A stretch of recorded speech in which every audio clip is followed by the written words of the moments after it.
So we are gonna do a quick review inside my car of the M&M's Crunchy Cookie flavor.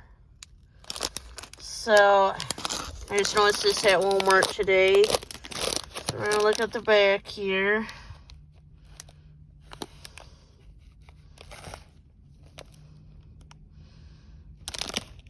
So we're gonna open this. Yes.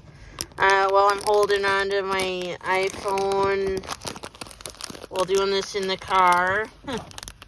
So, it immediately does smell like cookies. That's what it looks like. It is crunchy.